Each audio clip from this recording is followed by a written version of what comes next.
ಅತಿಥಿ ಉಪನ್ಯಾಸಕರಿಗೆ ಆಗಿರುವ ಅನ್ಯಾಯವನ್ನು ಸರಿಪಡಿಸಿ ಎಲ್ಲರನ್ನೂ ಸೇವೆಯಲ್ಲಿ ಮುಂದುವರಿಸುವಂತೆ ಎಸ್ ವರಲಕ್ಷ್ಮಿ ರಾಜ್ಯ ಸರ್ಕಾರವನ್ನು ಒತ್ತಾಯ ಮಾಡಿದರು. ರಾಜ್ಯದಲ್ಲಿ 430 ಸರ್ಕಾರಿ ಪ್ರಥಮ ದರ್ಜೆ ಕಾಲೇಜುಗಳಿದ್ದು 1.80 ಲಕ್ಷ ವಿದ್ಯಾರ್ಥಿಗಳು ಪ್ರಸ್ತುತ ವ್ಯಾಸಂಗ ಮಾಡುತ್ತಿದ್ದಾರೆ. ಸರ್ಕಾರದ ಆದೇಶದಂತೆ ಆನ್ಲೈನ್ ಅಪ್ಲಿಕೇಶನ್ ಐಡಿ ಪ್ರಕಾರ 14,106 ಅತಿಥಿ ಉಪನ್ಯಾಸಕರು ಇದ್ದಾರೆ. ಇನ್ನು ಹೆಚ್ಚಾಗಿರುವ ಕಾಲೇಜುಗಳಲ್ಲಿ ಹೊಸಬರನ್ನು ಆಯ್ಕೆ ಮಾಡಿಕೊಳ್ಳುವ ಸರ್ಕಾರದ ಸೂಚನೆ ಪ್ರಕಾರ ಅಂದಾಜು 3,000 ಜನ ಅತಿಥಿ ಉಪನ್ಯಾಸಕರನ್ನು ನೇಮಕ ಮಾಡಿಕೊಳ್ಳಲಾಗಿದೆ. ರಾಜ್ಯದಲ್ಲಿ ಒಟ್ಟು 17.106 ಅತಿಥಿ ಉಪನ್ಯಾಸಕರಾಗುತ್ತಾರೆ ಎಂದು ತಿಳಿಸಿದರು.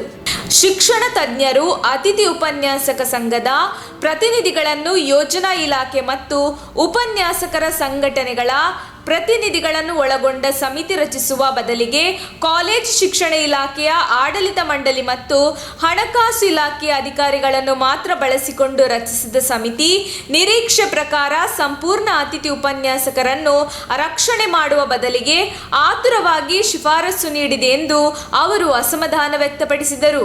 ಸರ್ಕಾರ ಎಲ್ಲ ಅತಿಥಿ ಉಪನ್ಯಾಸಕರಿಗೂ ಬೇರೆ ರಾಜ್ಯದಲ್ಲಿ ಕೊಟ್ಟಿರುವ ಹಾಗೆ ಸೇವಾ ನಿಯಮಾವಳಿ ಮಾರ್ಗಸೂಚಿಯನ್ನು ರಚಿಸಿ ಸೇವಾ ಭದ್ರತೆ ಕಲ್ಪಿಸಬೇಕು.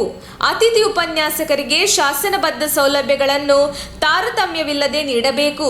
ಅತಿಥಿ ಉಪನ್ಯಾಸಕರನ್ನು ಕಾಯಂಗೊಳಿಸಬೇಕು. ಕಾಯಂ ಮಾಡುವ ತನಕ ಕೃಪಾಂಕ ಮತ್ತು ಸೇವಾ ಹಿರಿತನ ಆಧಾರದಲ್ಲಿ ಬೇರೆ ಇಲಾಖೆಯಲ್ಲಿ ಮೀಸಲಾತಿ ಕೊಟ್ಟಿರುವ ಹಾಗೆ ಇಲ್ಲಿಯೂ 50% ಮೀಸಲಾತಿ ಕೊಡಬೇಕೆಂದು ಅವರು ಒತ್ತಾಯಿಸಿದರು. ಫ್ಯಾಕಲ್ಟಿಯ ಪೋಸ್ಟ್ಗೆ ಕಾಯಂ ಪ್ರಾಧ್ಯಾಪಕರನ್ನ ತಗೊಳ್ಳೋದಿಲ್ಲ.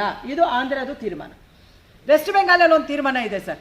ಸರ್ವಿಸ್ ಇದು ಏನು ರೂಲ್ಸ್ ಅಂತ ಕರೆಯಲ್ಲ, ಸರ್ವಿಸ್ ಗೈಡ್ಲೈನ್ಸ್ ಅಂತ ಹೇಳಿ ಕರೆದಿದ್ದಾರೆ. ಒನ್ಸ್ ಗೆಸ್ಟ್ ಫ್ಯಾಕಲ್ಟಿ ಅಪಾಯಿಂಟ್ ಆಯಿತು ಅಂದರೆ 60 ವರ್ಷ ತನಕ ಅವರಿಗೆ ನೋ ರಿಟೈರ್ಮೆಂಟ್. 60 ವರ್ಷ ಆದಮೇಲೆ ಅವ್ರು ರಿಟೈರ್ಡ್ ಆಗುತ್ತೆ, ಅವರು ಹೋಗ್ತಾರೆ. ಸೊ ಎಲ್ಲ ಕಡೆಯಲ್ಲಿ ಕೂಡ ಆಂಧ್ರ ಮತ್ತು ಡೆಲ್ಲಿ, ತೆಲಂಗಾಣ, ವೆಸ್ಟ್ ಬೆಂಗಾಲ್ ಇವತ್ತು ನಮಗೆ ಮಾದರಿ ರಾಜ್ಯಗಳಾಗಿ ಇವತ್ತು ನಮ್ಮ ಮುಂದೆ ಗೆಸ್ಟ್ ಫ್ಯಾಕಲ್ಟಿಯ ವಿಷಯಗಳಲ್ಲಿ ನಿಂತಿದ್ದಾರೆ. ಅಲ್ಲಿ ಎಲ್ಲ ಕಡೆಯಲ್ಲಿ ಕೂಡ ಸಂಬಳ ಕರ್ನಾಟಕದಷ್ಟಲ್ಲ, ಎಲ್ಲ ಕಡೆಯಲ್ಲಿ ಕೂಡ 40,000 ರಿಂದ 50,000 ರೂಪಾಯಿ ಪೇಮೆಂಟ್ ಇದೆ. ಇವತ್ತು 2019 UGC ಇವರು ನಮ್ಮ HRD ಹ್ಯೂಮನ್ ರಿಸೋರ್ಸ್ ಡೆವಲಪ್ಮೆಂಟಿಂದ ಒಂದು ಸರ್ಕ್ಯುಲರ್ ಬಂದಿದೆ ಸರ್. ಅದರಲ್ಲಿ ಏನು ಹೇಳ್ತಾರೆ, 1 ಅವರ್ ಗೆಸ್ಟ್ ಫ್ಯಾಕಲ್ಟಿ ಪಾಠ ಮಾಡಿದ್ರೆ 1,500 ರೂಪಾಯಿ ಪೇಮೆಂಟ್ ಕೊಡಬೇಕು ಅಂತ ಹೇಳ್ತಾರೆ. ನಮ್ಮ ಕರ್ನಾಟಕ ಕನಸಲ್ಲೂ ಕೂಡ ಅದನ್ನು ಊಹಿಸ್ಕೊಂಡಿಲ್ಲ, ಅವರು ಕನಸಲ್ಲೂ ಕೂಡ ಊಹಿಸ್ಕೊಂಡಿಲ್ಲ. ಆಯಿತಾ, ಓಕೆ, ನೀವು 1,500 ರೂಪಾಯಿ ಕೊಡಲಿಲ್ಲ, ಕೆಲಸ ಉಳಿಸಿ ಅಂತ ನಾವು ಕೇಳ್ತಾ ಇರೋದು. ನಾವಿಲ್ಲಿ ಕೇಳ್ತಾ ಇರೋದು ಸಂಬಳದ ಬಗ್ಗೆ ನಾವು ಮಾತಾಡ್ತಾ ಇಲ್ಲ.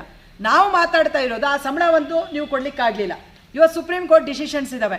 2013ರಲ್ಲಿ ನಮ್ಮ ಕರ್ನಾಟಕ ರಾಜ್ಯ ಹೈಕೋರ್ಟು ಕೆಲವು ಗೆಸ್ಟ್ ಫ್ಯಾಕಲ್ಟಿಯನ್ನು ಪರ್ಮನೆಂಟ್ ಮಾಡಿದಂಥ ಘಟನೆಗಳು ಇದೇ ಕರ್ನಾಟಕದಲ್ಲಿ ನಡೆದಿದ್ದಾವೆ.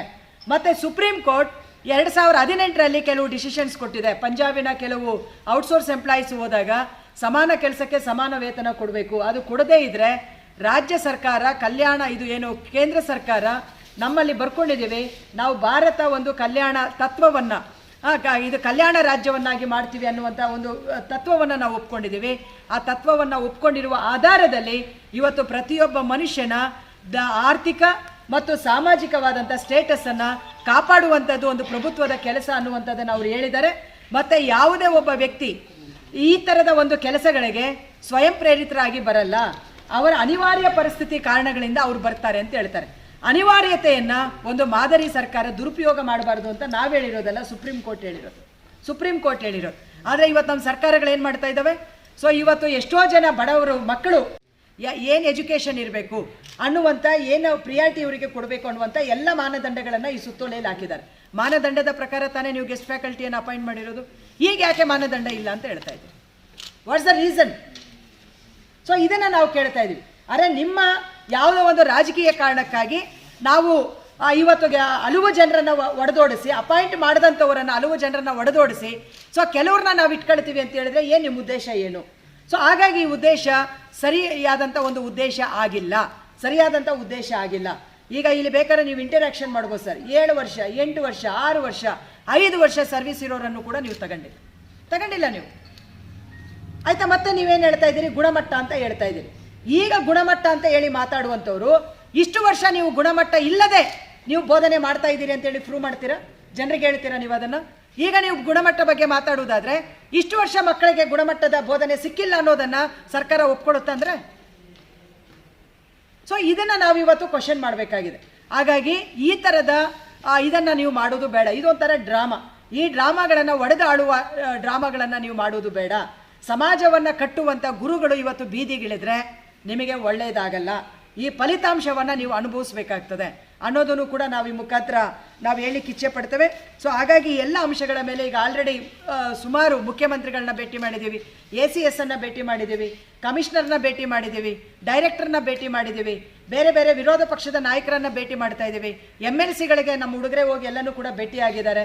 ಸೊ ಎಲ್ಲರೂ ಹೇಳುವಂಥದ್ದು ಮುಖ್ಯಮಂತ್ರಿ ಅದರಲ್ಲಿ ಪಾಸಿಟಿವ್ ಆಗಿ ಸ್ಪಂದನಿಸಿರೋದೇನೆಂದರೆ ಪಾಸಿಟಿವ್ ಆಗಿ ನಾನು ಇದನ್ನು ಪರಿಗಣಿಸ್ತೀನಿ ಅಂತ ಹೇಳಿದ್ದಾರೆ. ಯಾರನ್ನೂ ಕೆಲಸ ಕಳ್ಕೊಳ್ಳೋಕ್ಕೆ ಬಿಡಲ್ಲ ಅನ್ನೋದನ್ನು ಹೇಳಿದ್ದಾರೆ. ಆದರೆ ಬಿಡಲ್ಲ ಅನ್ನುವಂಥ ಮಾತು ಇವತ್ತು ನಮಗೆ ಆದೇಶದ ಸ್ವರೂಪದಲ್ಲಿ ಬರಬೇಕು.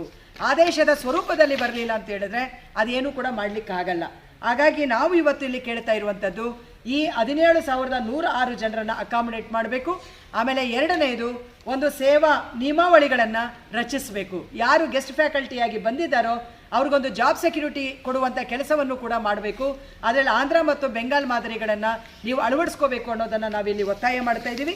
ಮತ್ತು ನಾವಿಟ್ಟಿರುವಂಥ ಬೇಡಿಕೆಗಳು ಸೊ ಕೆಲವು ಎಲ್ಲ ಅತಿಥಿ ಶಿಕ್ಷಕರಿಗೂ ಕೂಡ ಇವತ್ತಿದು ಉಪಯೋಗ ಆಗತ್ತೆ, ಸಹಾಯವಾಗುತ್ತೆ, ಯಾರಿಗೂ ಕೂಡ ಇದರಿಂದ ಅನ್ಯಾಯ ಆಗಲ್ಲ. ಸೊ ಆ ರೀತಿಯ ಒಂದು ಸಜೆಷನನ್ನು ನಾವು ಇವತ್ತು ಸರ್ಕಾರಕ್ಕೆ ನಾವು ಇಟ್ಟಿದ್ದೀವಿ. ಸೊ ಆ ದಿಕ್ಕಲ್ಲಿ ಇವತ್ತು ಸರ್ಕಾರ ಯೋಚನೆ ಮಾಡಬೇಕು, ತೀರ್ಮಾನ ಮಾಡಬೇಕು. ಅದು ಮಾಡಲಿಲ್ಲ ಅಂದರೆ ಫೆಬ್ರವರಿ 16ನೇ ತಾರೀಕಿಂದ ನಾವಿವತ್ತು ಅನಿರ್ದಿಷ್ಟವಾದಂಥ ಹೋರಾಟಕ್ಕೂ ಕೂಡ ನಾವು ಹೋಗ್ತಾ ಇದ್ದೀವಿ. ಅದರ ಭಾಗವಾಗಿಯೇ ಎಲ್ಲ ಜಿಲ್ಲೆಗಳಲ್ಲೂ ಕೂಡ ಅತಿಥಿ ಶಿಕ್ಷಕರ ಮುಖ್ಯ ಒಂದು ಕಾರ್ಯಕರ್ತರು ಏನಿದ್ದಾರೆ ಅವರ ಒಂದು ಸಭೆಗಳನ್ನು ಕೂಡ ನಾವು ನಡೆಸ್ತಾ ಇದ್ದೀವಿ. ಹಾಗಾಗಿ ಫೆಬ್ರವರಿ 14ರಿಂದ ನಡೆಯುವಂಥ ನಮ್ಮ ಹೋರಾಟ ಶಾಂತಿಯುತ ಆಗಬೇಕು ಅಂತ ಹೇಳಿದ್ರೆ ನಿಮ್ಮ ಕಡೆಯಿಂದ ನಮಗೂ ಕೂಡ ಗ್ರೀನ್ ಸಿಗ್ನಲ್ ಆ ರೀತಿಯಲ್ಲಿ ಸಿಗಬೇಕು ಅನ್ನೋದನ್ನು ಈ ಪತ್ರಿಕಾಗೋಷ್ಠಿಯ ಮುಖಾಂತರ ನಾನು ಹೇಳಲಿಕ್ಕೆ ಇಚ್ಛೆ ಪಡ್ತೇನೆ ಸರ್. ನಮ್ಮ ತುಮಕೂರು ಮಾಧ್ಯಮದ ವಿಶೇಷ ಸುದ್ದಿಗಳನ್ನು ನಿರಂತರವಾಗಿ ಪಡೆದುಕೊಳ್ಳಲು ಚಾನೆಲ್ ಅನ್ನು ಸಬ್ಸ್ಕ್ರೈಬ್ ಮಾಡಿ. ಕ್ಷಣ ಕ್ಷಣದ ಸುದ್ದಿಗಳಿಗಾಗಿ www.nammathumakuru.com ಗೆ ಭೇಟಿ ನೀಡಿ.